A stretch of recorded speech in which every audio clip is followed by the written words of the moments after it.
of Northwest Indiana. All right, when it's this cold outside, it's hard to imagine leaving the house. Like, we've been hibernating, the true bearing down. But never fear. Secret Chicago is sharing their list of indoor activities happening around the city. And this may not feel like the season to bring your friends on the pontoon, but it's never too early to start planning for sunnier skies and clear waters. Jake Hamilton is going to take us out to the Chicago Boat Show later this morning. We just saw him out there. It's got me, you know, I'm not a boat guy, no? But there was some, it looked cool. Giving you some inspiration? Yes, yes. I'll go on someone else's boat. Right, like hopefully inspire a good friend. Yeah, Right. yeah. He was fishing last week, now he's on a boat. Yeah. Mr. Outdoors. Speaking of outdoors, there's a live look. You can see the river there in the background, and it's pretty much frozen. Caitlin. It's cold out there, but I'm thinking summer too. I literally just ordered a life jacket for my little one. That's hilarious. And goggles, let's go. It's chilly, but it's beautiful. We've got blue skies, sunny conditions, satellite radar showing dry conditions for us in Chicagoland. But my goodness, Western Michigan has been hit again with snowfall. Temperatures, though, they feel like they could be below zero for us in Chicago, so it's definitely winter-like, even without the snow falling. At the lakefront, it feels like 11 degrees below zero right now, 13 degrees below zero at O'Hare, 10 degrees below zero in Gary. You get the point, around 5 to 15 degrees below zero out there right now in Chicagoland. But let's take you through your day and that wind chill, the feel-like temperature. 5 p.m. right around 2 at O'Hare tonight, dropping down below zero, again around 10 to 15 degrees below zero for that wind chill. And then tomorrow afternoon, back to about 5 is our feel-like temperature. Today and tomorrow are going to be very similar. Sunny skies, highs in the teens. Then we have some lake effect snow developing. Thursday night, Friday, Saturday, the chance for snow, especially near the lake. But the temperatures are going to be improving. Saturday right around 22, 28 expected on Sunday with drying skies after some morning snow possible. And then next week we start off with temperatures, believe it or not, in the 30s. 30 on Monday. Hopefully, we get to that 32-degree mark on Tuesday. This is where we should be for this time of year, low 30s. Instead, today, through the end of the week, we're going to be seeing the teens, as mentioned, lows, feeling like we could be below zero, and then that disruptive snowfall possible Friday and Saturday. Back to you. Caitlin, thank you. Let's get you to some breaking news that we're following this morning. Police in Oswego are investigating a homicide, and Sky Fox was actually just over the neighborhood where it happened. Police were called to the 400 block of Valentine Way and found a woman dead inside of a home. Witnesses say that they saw a man running in the area. Police say the man matching that description was pulled over and the driver was taken into custody. Investigators are now asking people who live in Prescott Mill, Hudson Point, and Oswego to check their security cameras for anything suspicious.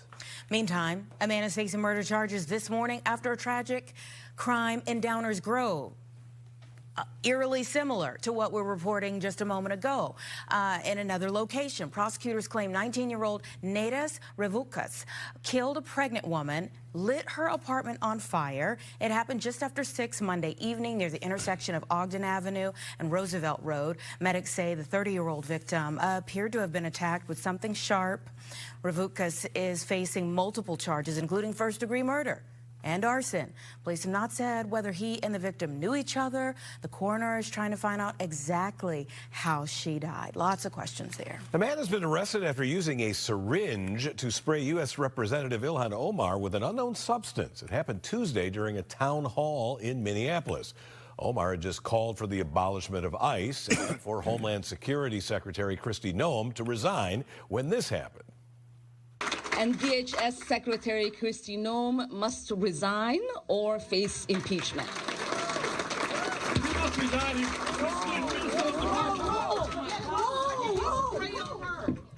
Omar was not hurt. She spoke for 25 more minutes, saying she would not be intimidated. The man is charged with assault.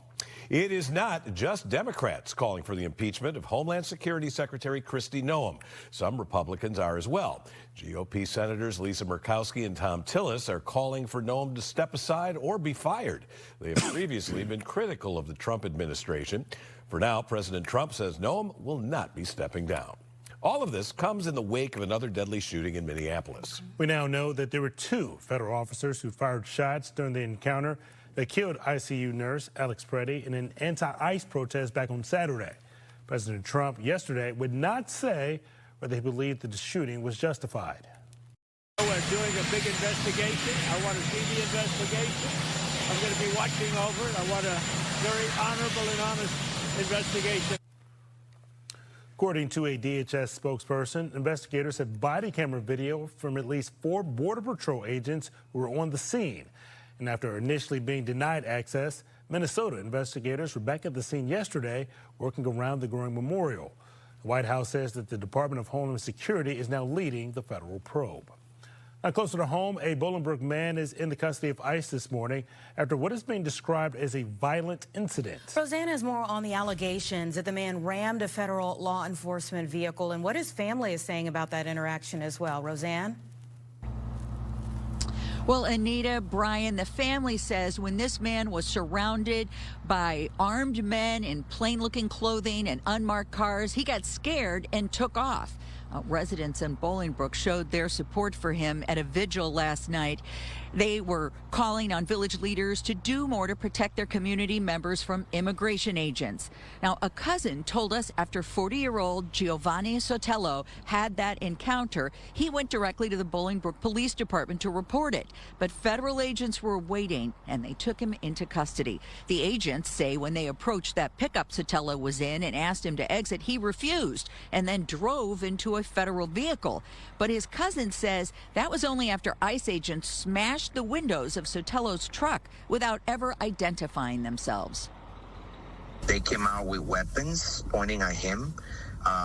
They didn't give him a chance to talk or even ask him any questions. So at that point, he freaked out because he didn't know who these guys were, what they wanted out of him. So he tried to back out his vehicle and drive away. Now, some of the Bolingbrook residents question why police didn't do more to help him. Police say their only role in this incident was to file a property damage report. In Broadview, Roseanne Tejas, Fox Chicago. All right, thank you, Roseanne. Well, Chicago city leaders are looking to make some tweaks to the city's welcome ordinance in the wake of the tragedy in Minneapolis. Yeah, and it kind of ties right into what happened in Bolingbrook in terms of what they're asking here. Some alders say they want more accountability for those who break city laws.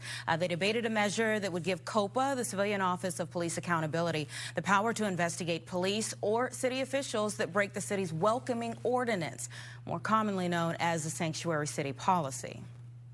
And every single day we work to uphold the values of a welcoming city. This amendment to the COPA ordinance is doing just that. It's making sure that we have the infrastructure and the systems to hold people accountable. If we don't make these changes now, I fear for what it will look like between now and March when ICE does come back. The measure passed out of committee. A handful of alders who have been in favor of modifying the welcoming city ordinance the other direction, making it more loose, did not comment on this proposal. Lots of, debates about that fine line for local police departments in any city as to what they can do when federal agents are in town. Chicago just announced the dates for some of the major festivals and events happening this upcoming year. Thinking has us thinking warmer thoughts. Yes. Right? For Hopefully. sure. Chicago Blues Festival runs June 4th to the 7th. The Millennium Park Summer Music Series is June 15th to August 6th. Taste of Chicago is coming back July 8th through the 12th. Chicago Air and Water Show is August 15th and 16th. And Chicago Jazz Festival is September 3rd through the 6th. We'll be sweating and saying, it's so hot. I think most of the snow will be melted by these. Maybe. Certainly Yeah, I'm counting on that. I'm counting on that. All right, racing fans, you're familiar with the Daytona 500? Then have you heard about the Weenie 500? Well, it's coming back. The race is going to take place in May on Indianapolis Motor Speedway's historic 2.5-mile oval. And it is just what you think it is. 6 of the famous Wienermobiles, maybe one of them driven by our own Natalie Bond, will race around the track. They're going to go for 2 days. Each Wienermobile is going to feature toppings representing an American regional favorite while carrying custom designs on it. So it's kind of like a endurance race here. If they're going for 2 days. I'm just wondering what speeds they hit in a Wienermobile. You know? Not as fast as what most cars go around that track. Like the 2 days to finish it. That's right. 1 lap in 2 days. Going for the mustard. The mustard is Oh, my gosh. All right, the theory is going around online that has football fans thinking the Super Bowl was planned in advance. Cue the controversy. I've been seeing so many people talking about this. Okay, so take a good look at the picture on your screen. We've zoomed in so you can see it a little bit more closely here. This is the graphic that the NFL posted to social media in early September. Just Caption, 32 teams of February dreams. And you saw what's capturing people's attention is that the players closest to the trophy, Levi Stadium, Seattle Seahawks quarterback Sam Darnold, and New England Patriots quarterback Drake May. It's as if they knew all along that they'd be the last two quarterbacks standing. The NFL's Vice President of Communications commented, though, on social media that this photo was not indeed a prediction for the Super Bowl. Just a coincidence. They always say the script is in. You know, just a coincidence. But look whose numbers are the biggest here. You know, in the foreground, you got Saquon Barkley and Purdy there. You know, it's Mahomes, I don't know. Burrow. They were going for the big dogs, but it is interesting the positioning. Right. Of the final two. All right. Well, Super Bowl 60 is a rematch between the Hawks and the Patriots, 11 years after their last meeting in the big game. And Soreka Sports says it has received its first $1 million wager. If the Patriots win, the bettor will walk away with nearly $3.2 million. Wow. I think there are such great stories for this Super Bowl. You know, I think about how the Vikings have to be looking at Sam Darnold like, didn't we used to have him? Yes. Now we're stuck with J.J. McCarthy. Hasn't quite worked out for them. Maybe we should have kept him at least the 1 year Patriots, longer. the 1 year turnaround. Yeah. Super What quick. is the spread right now? I think it opened. Seattle was 3.5, but I think that I know they're up. the spread has, I think, gone even higher. 4.5, they said. 4.5, yeah, okay. So, all right. All right, as we head to break, we want to remind you that the Chicago Bears, they were so close. All right. We'll get there. We'll get there. They're still doing good work, though. They're hosting the 37th annual Coat Drive. Some would say that the work off the field is even more important. You know, the Bears, along with Joel Osco, Salvation Army, and I said some would say, Mike. This is good, too. They're asking for coat donations to keep people warm in the extreme cold conditions. Just drop them off at participating Joel Osco now through February 16th. You can find more information online at chicagobears.com/coat drive. It's 9:12, everybody. We'll be right back. 2-minute car wash initiating.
Time is now 9:14. Live look outside of the Bean. Couple of stragglers out there.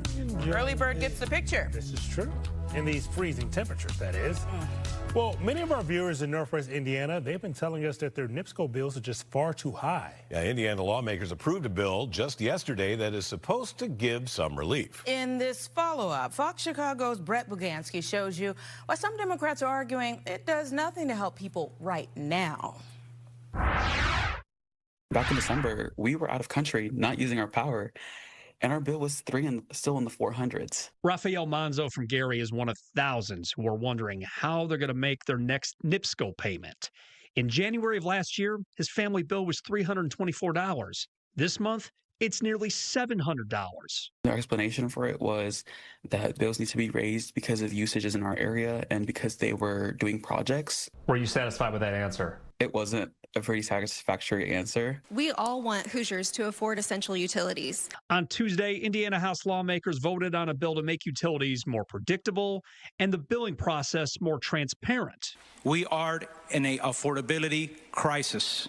House Democrats like Representative Mike Andrade from Munster offered amendments like removing the sales tax on those utility bills so Hoosiers can get immediate relief. Unfortunately, sales tax exemptions aren't just relief, they're permanent change to the revenue base.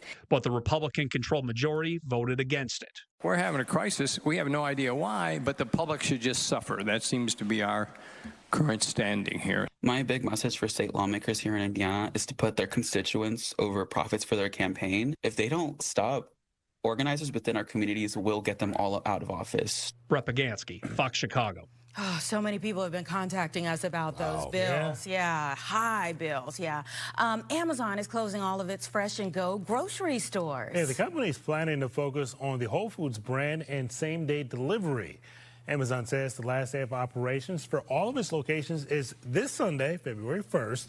In Illinois, Amazon operates 10 fresh locations and just a handful of the Go locations downtown, including one right across the street from us. Amazon says some of these stores will become Whole Foods markets. We spoke with a consumer expert about the closure just 5 years after the fresh concept launched in stores. I think that Amazon for several years now has been experimenting with the grocery business, and I think these were all parts of its various experiments. It bought Whole Foods, it's been mining data from Whole Foods, it's tried little convenience stores, it's tried using tech, and I think, you know, what we're learning from this is that the experimentation with these small format tech-enabled stores isn't doing very well, that it's stretching them. Obviously, you know, it doesn't make sense to have like 15 different channels like this anyhow. And, you know, Amazon's online grocery is just more aligned with its broader strategy of improving the delivery experience and doing last mile. Amazon says some of its employees will be repositioned within the company. And those aren't the only cuts Amazon is making. The company just announced that it will also cut 16,000 jobs in its latest round of layoffs. Employees will be given 90 days to look for a new role internally before being offered severance pay. This round of cuts comes after 14,000 employees were laid off back in October. So the robots are taking over, is what you're saying. One of the main characters in the movie The Blind Side that did so well in the box office, now in the hospital and on life support. Really love this movie, too, Yes. right? His hospitalization came after the actor took a fall in his Atlanta home. According to TMZ, Quentin Aaron was walking up the stairs when his legs just suddenly stopped working, causing him to collapse. He was taken to a hospital and is now suffering from a severe blood infection. Wow. Hope he's well. A bit of a surprise in voting for the Pro Football Hall of Fame. He's not in it. Bill Belichick will have to wait for his induction. According to ESPN, the 8-time Super Bowl winning coach failed to get enough votes for first ballot induction. With the second most victories of any coach all time, Belichick was widely considered to be a first ballot lock. The 2026 class will be unveiled officially February 5. Some people felt like it was the controversies along the way that got him. Spygate. Yeah, Makes you wonder if he's not getting in, will Brady not get in as a first ballot? Oh, I don't see how that happens. If those are the reasons, I mean, he was directly part involved. of it as well, yeah. I mean, who knows? But I know even LeBron was like going off online about like not seeing him in there. We now know when Stephen Colbert's Late Night Show is officially coming to an end. The final episode will be on May 21st. After 26 years running, CBS announced the Late Show franchise would end. It's calling it a financial decision against a challenging backdrop in late night overall. CBS made the decision after the comedian criticized the network's parent company, Paramount Global. That didn't go over too well. He was upset that they settled a lawsuit with President Trump. Well, still ahead, neighbors in West Ridge are working to honor a local crossing guard. We'll tell you how he went above and beyond the job to help a student. Plus, actors Patrick Dempsey and Michael Imperioli will join us to talk about their new Fox TV show, Memory of a Killer. All that and much more coming up at 10 a.m. on Chicago Now.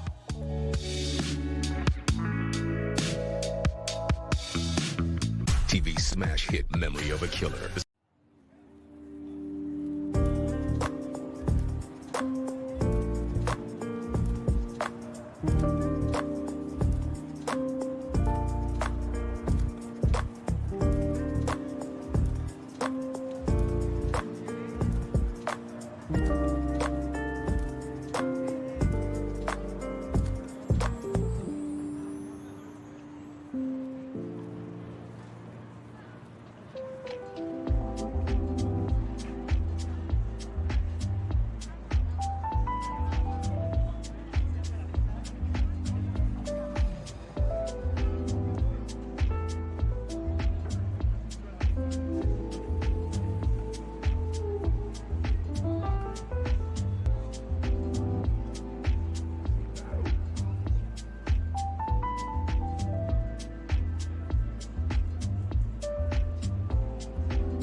Welcome back. Time now, 9:22. Beautiful live look outside.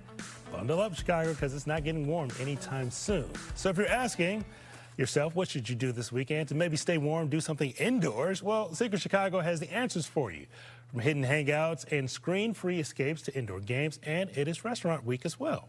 Joining us this morning is Tori Levy, the staff writer at Secret Chicago, with the top things everyone should know about this weekend. Thanks so much for being here. So happy to be here. I know with the cold weather, we don't want to leave outside, but we've curated a great list of things to do, explore the city, but also keep warm. Chicago can also be fun in the wintertime, right? So let's start with Kibitz Nest. No Wi-Fi, no screens. Yes. What is this? So this is one of my favorite places in the city.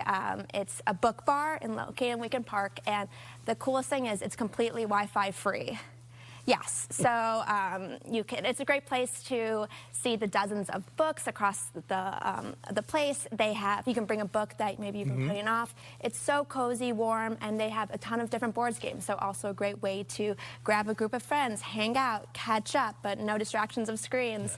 They also have a bar, so you know, if you want to pick me up for coffee or a little boozy, wine and beer, it's really great. You can actually talk to each other instead of, looking into your phone for hours at a time. Exactly. Right. So I would definitely recommend this place, especially during the winter. Also, you've got Ace Bounce, all about competition and fun. What makes this such a different experience? Yeah, so what makes this a different experience? I know Marty Supreme has probably been in the forefront of our mind. Timothy Chalamet hitting a ping pong. This is a ping pong bar located right in downtown Chicago. So, of course, they have ping pong tables. You can play beer pong, shuffleboard. They have TVs spread out across the sports bar, so they're streaming live games. But what makes this extra unique is they have this new virtual game system called Ping Pong X. Ooh. So think virtual reality with the help of AI. They project different games onto a ping pong board, and it keeps track of all of your shots and your score for you. So no cheating. Yeah, exactly, no cheating. Now, with these temperatures still in the single digits out there, a lot of people are looking for ways to maybe get out the house, but do something indoors. Tell us a little bit about this indoor farmers market at Water Tower Place. So farmers markets aren't just for the summer anymore. There's ones during the winter. South Loop Farmers Market has teamed up with the Water Tower Place to bring you a farmers market every Sunday until the end of March. And it's really great. There's over 75 local vendors from all over the region. And think, fresh produce. If you've been wanting to stock up on a hearty soup, here the place to get your veggies. But they also have fresh honey, vintage clothing, so a curated thing or a list for everyone. And they also have live entertainment on the weekends. I've been before. I had a great bagel sandwich. I went to one last winter. Yeah.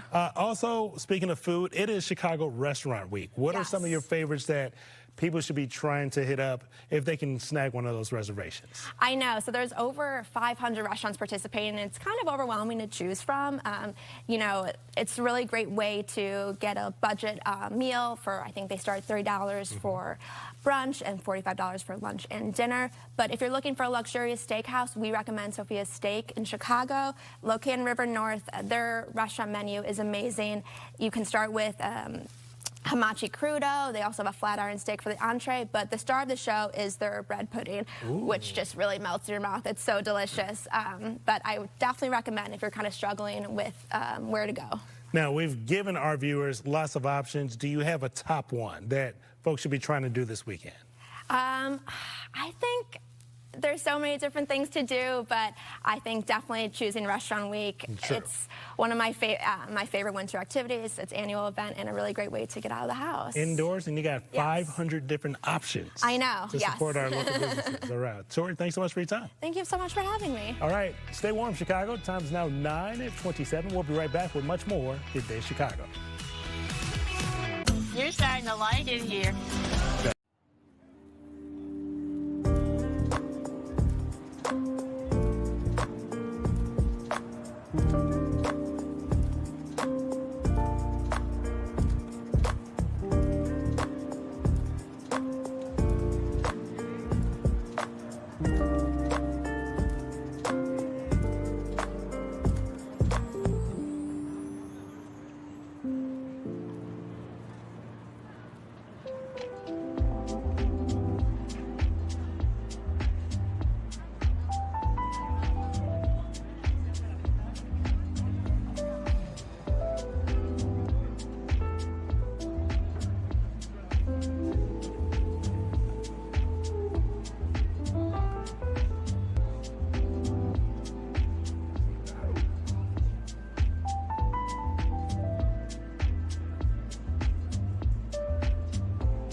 Today marks 40 years since the 1986 Challenger disaster.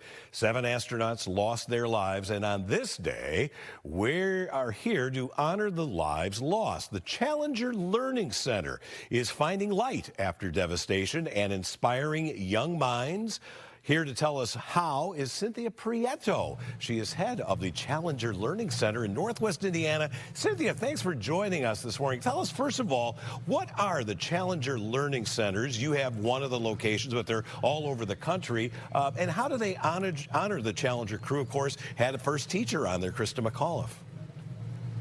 Yes.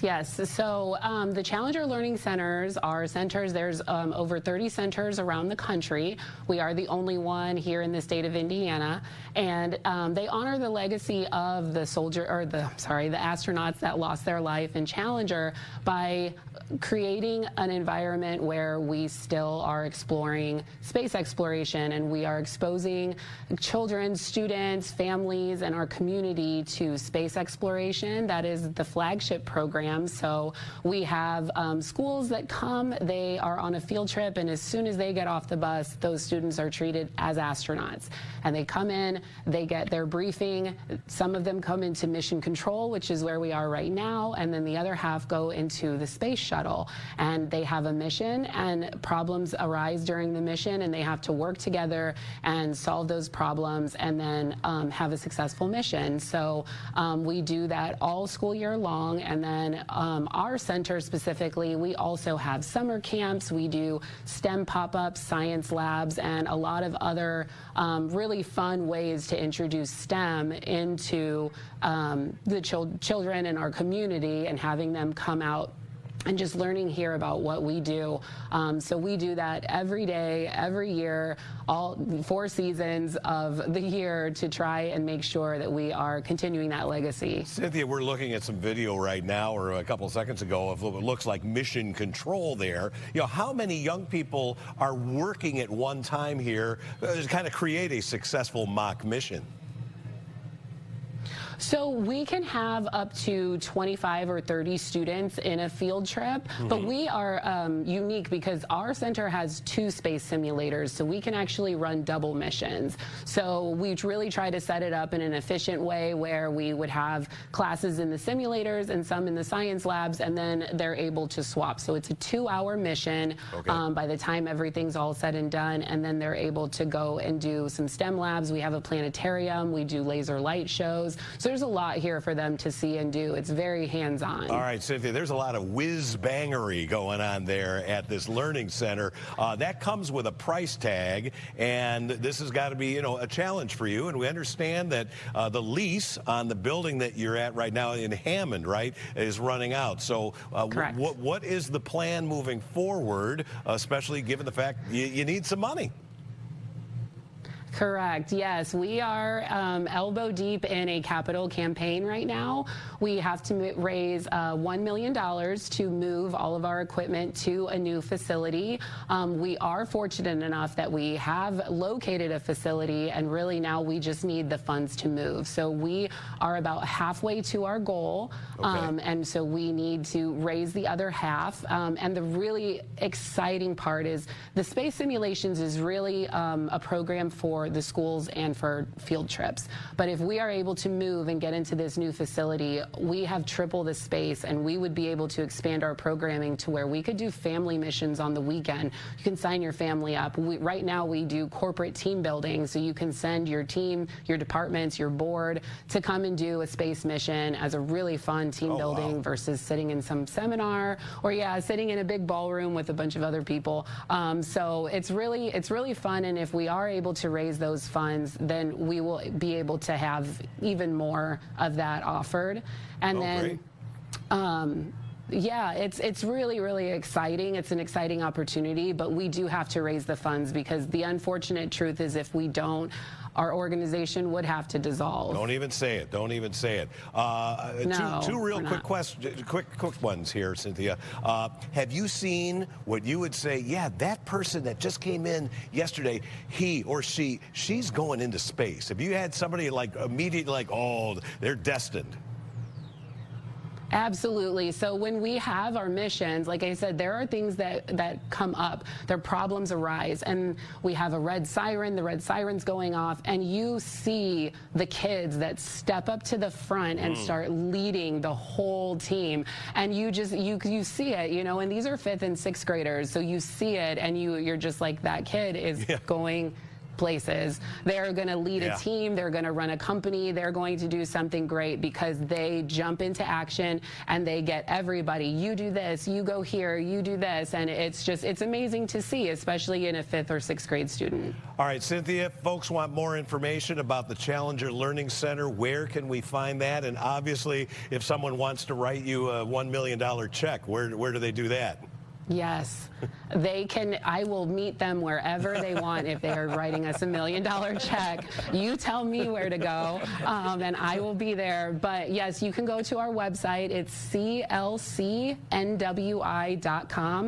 And you can learn more about our programs, and you can also donate to our capital campaign there. All right, Cynthia Prieto, great work that you're doing there. I have confidence. I think you're going to keep this thing running there. Somebody's going to come through, or maybe a whole big bunch of people. Thank everybody else that's standing with you also for being part of our program this morning. Yes. Everybody wave. Outstanding. Thank you. Super cool stuff there, Cynthia. Thank you very much for joining us there in Northwest Indiana. All right, let's talk weather now. And you're looking at ice on the lake. You're looking at some lake effect clouds. And you're looking at sunshine hitting the city. I do love, in the foreground there, that 77 West Wacker building. It's still one of my favorites. All right, let's talk about it. Temperature-wise, at O'Hare, as we look over another one of my favorite buildings, the Planetarium.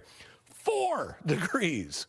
West wind at 13, and there's your wind chill. Feels like 13 degrees below zero. Obviously, there's some little variation across the area, but not much. I mean, what are we going from 2 at Valparaiso to 9 at LaSalle, Peru? Not a big difference. 8 at Joliet, 6 along Chicago's lakefront. And the wind chills, still some spots that are 10 below zero or worse, including Aurora, O'Hare, Woodstock, Valparaiso. This is still, heavy coat, glove, hats, the whole deal. Now, let's look at the futurecast, because today is going to be sunny. That's great news. At least it's bright. Tends to elevate your glee level. Even if it is cold, you can always look outside from a nice warm indoor location. But we have snow on the way, and it's coming in off the lake. Tomorrow, you'll see that lake effect setting up first, headed toward Indiana. But then watch what happens tomorrow night. The lake effect plume starts to creep over to the west. By Friday morning, look where it is, moving right through Chicagoland. And this is going to come, I think, in waves of lake effect snow Friday into Saturday. This is a long duration event, but when I say long duration, it doesn't mean it's going to sit in your community that entire time of 48 hours. This is going to be a transitory band of snow. There'll be times where it's coming down hard, then all of a sudden, hey, the sun comes out for a little while. Today, mostly sunny, not anything better than mid-teens for a high today. Wind chills, even at their best, close to zero. And tonight, wind chills 5 below to 15 below again under a mostly moonlit sky. Not a whole lot of wind out there, but I think we'll have a goose egg for the low. So let's look at the 7-day forecast. Here's the lake effect snow Friday and Saturday, and this will likely start before dawn on Friday. At least we get into the 20s. Sunday, 25 for the high, and then Sunday night into Monday, that won't be lake effect. That is going to be a little Alberta Clipper. That could put down a couple inches of snow. I have no freezing temperatures or above in this 7-day forecast. How about a photo? Maybe this will brighten your spirits here. George Tamalunas giving us a look at one of his feeders. It looks like these are all American goldfinches. And you're saying, Mike, I thought those are yellowbirds. Yes, in their mating plumage, but right now they're kind of in the off-season color. Here's a male. He's got a little bit of yellow on him. But this is the most expensive seed that you could buy. Those of you who feed birds, you know how expensive that Niger seed is, but those goldfinches love it. George, thanks for sharing your backyard with us. All right, we're going to take a quick break and be right back after this.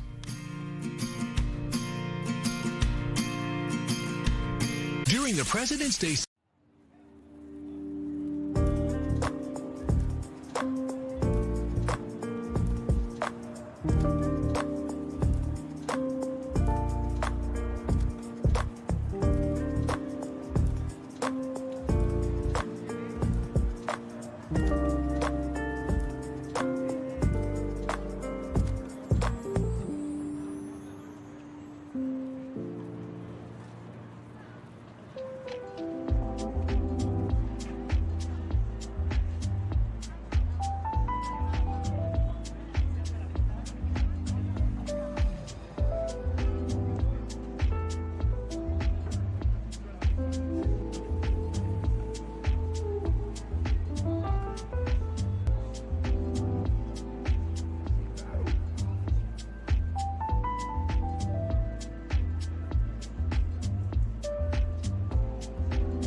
9:41 right now. Chicago Restaurant Week always, brings about quite a few conversations because there's so much to cover. We are in full swing. This morning we're talking to an iconic restaurant that's cooking up some delicious dishes just for you to try. Nicole Silvares, co-owner of Kinsey Chop House, joining me now. And Nicole, what got me through the door there at Kinsey was the fact that it's a woman-owned establishment. And I'm like, there can't be that many. No, we're actually the only woman-owned and independent, not legacy steakhouse in the United States. And we're a classic Chicago steakhouse, so I'm really, really proud of that. Boom. I was proud of you all as well, and I was like, I got to support these queens. So in Restaurant Week, you've got new people coming through the door that say like, oh, let me try something I haven't tried before. Tell me about the steakhouse, the Chop House, and what you all are offering specifically this week.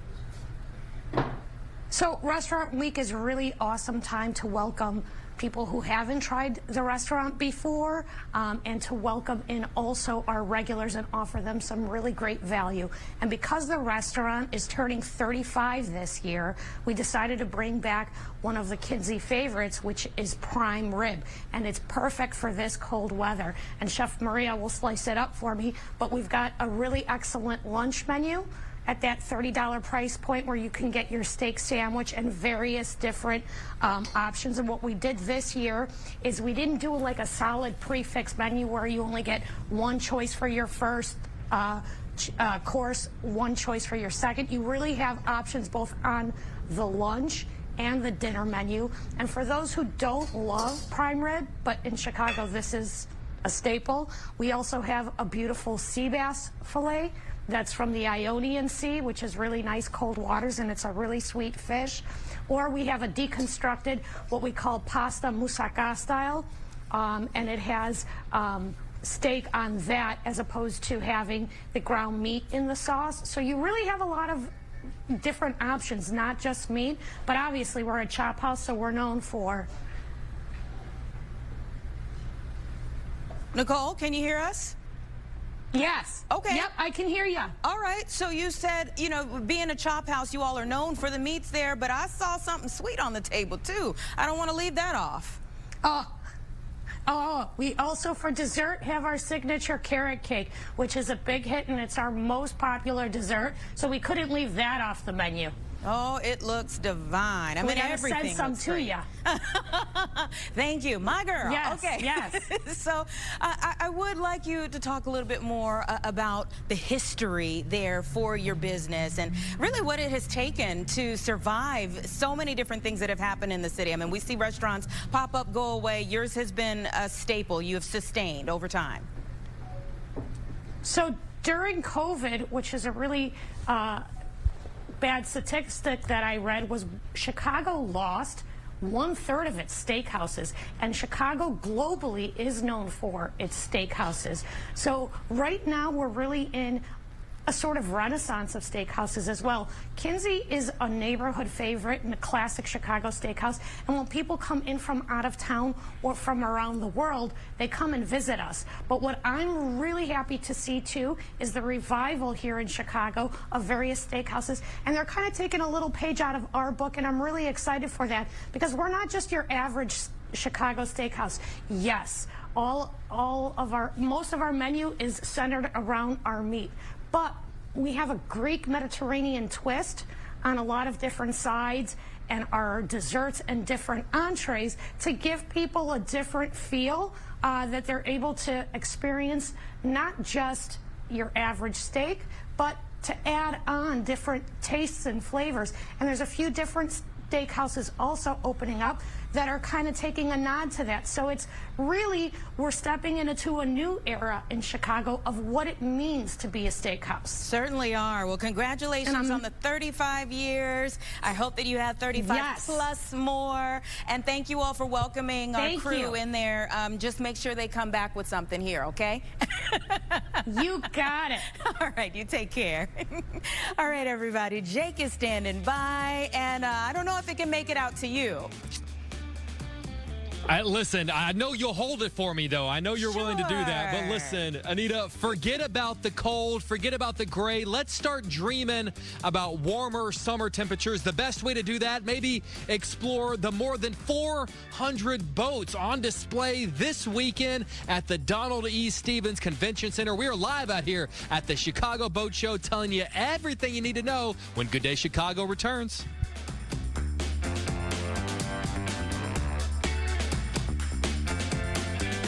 Stock up with hot deals at Menards.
We are dropping the anchor this morning and setting sail for the Chicago Boat Show out in Rosemont. Ahoy! We sent our resident skipper, Jake Hamilton, over to the Donald E. Stephens Convention Center to check things out. Ahoy there, matey! I kind of just want to let this keep going to see how many nautical puns you can keep going. Like, I'm genuinely impressed by all of you right now. Well done. I'm going to try to live up to that intro, guys. Take a bow. Oh, come on, Mike Kaplan. You got to stop, man. Take a look at this. Over 400 boats out here at the Donald E. Stephens Convention Center. This is the Chicago Boat Show. Kicks off today, runs through Sunday. If you are sick of the winter temperatures, let's be honest, January, it's starting to feel like it's been 6 months long. If you want to start dreaming toward the summer, toward warmer temperatures, toward being out on the water, this is the place to do it. The person to tell us all about it right here. This is Sarah. She's the show manager. Sarah, what an amazing show. I've just been walking around just looking at this place the whole time. For someone who's never been out to the Chicago Boat Show, what can they expect when they come out here? More than 430 boats on display. New boats, tons of deals to be had if you're in the market for a boat. And if you're just in the need to beat cabin fever and come out with your family, there's so many things to see and do to discover the boating lifestyle and get ready for summer on the water. And you mentioned that obviously, if you're not in the market for a boat, doesn't mean you can't come out here and have fun. What I love about it is these are a lot of boats that, if I'm being honest, I'm probably never going to be able to buy, but it is nice to be a little nosy and go inside and poke around and see what they're like. And there's a lot of appeal to that, I would imagine. There is. For anyone that has ever been on the water knows what fun boating is. And so for anyone that's just interested in kind of getting their feet wet, there's boats for every lifestyle to explore and board and buy. Well, you look around, I mean, look off in the distance. You mentioned over 430 boats, and they're all out there. But in addition to the boats, you guys have all kind of fun interactive experiences. You have a trout pond. You have VR experiences. I mean, there's something for everybody outside of the more than 400 boats you guys have. Yes, there's fun for all ages. We have education. We have so many activities. I bring my kids out every single year since they've been babies. They love going fishing. Coolest mom ever. Yes. They're still begging for a boat. We'll get there. And yeah, there's trout fishing. There's paddle sports if you want to try paddle boarding. And there's lots of new activations, including this Saturday, we have a special boat gating event with some famous Chicago football players. Peanuts coming out. Peanut Tillman's going to be out here. Izzy Adonijay, I love that. Obviously, tickets, you can get them online. It's chicagoboatshow.com. But correct me if I'm wrong, they are available at the door, but they're a little cheaper if you get them online. Is that right? Yes, I would highly recommend to purchase in advance at chicagoboatshow.com. We open at 2 today, and we're having an opening night social, so come on out and enjoy all the fun. As we wrap up, I heard a rumor, confirm or deny, that every reporter who does a live shot at the Chicago Boat Show, the, kind of the goodie bag, the departing gift that you get is a boat. You get a boat. You get a boat. God, you're the new. I love it on that. You know what? She said it on TV. It's true. We're live out here. Donald E. Stevens, Sarah, we appreciate you. I mean, you know what? Here's I'll make it easy for you. I'll take this one. You know what? I'm not a greedy man, guys. You know what? I'm not greedy. Kaplan, I know you got your. Sarah, did I say you could come on? Did I say you could board? Okay, it's fine. Goodness. Sarah gave me the boat. It's fine. It's fine. All right, yeah, that's the thing. Everybody wants the friend with the boat. You don't want to have the boat. Right. So, guys, congratulations. You now have the friend Jake, with the boat. I literally just said that. Yeah, I literally just said that. Thank you so much. All right, time to get my Speedo. Oh, boy, let's go now. Time Go to break. Go to time break. for us to go to commercial right now. Enter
All right. halfway through the week, Anthony. Halfway through, eking. I feel like I'm crawling through this week with the temperatures. Eking through the week. We have a jam-packed hour. We are going to speak with a very unique Chicagoland artist who has taken the macabre to new levels with his artwork. Can't wait for that. And also, we've gotten some mixed grades when it comes to cigarette smoke. Yes. In Illinois. Yeah, not great. Not great. We're also going to be talking to Mark Metcalf about Groundhog Day, a local event that he'll be part of. He played Niedermeyer in Animal House, Yeah. this guest. So fans of that movie, you're going to want to tune in. That's Also, all coming up next. Nat Baum, if you're a fan of her zoo segments, she's coming in. Yes. At the end of the show. Natalie Baumke. We'll see what she's It's going all to show next. us.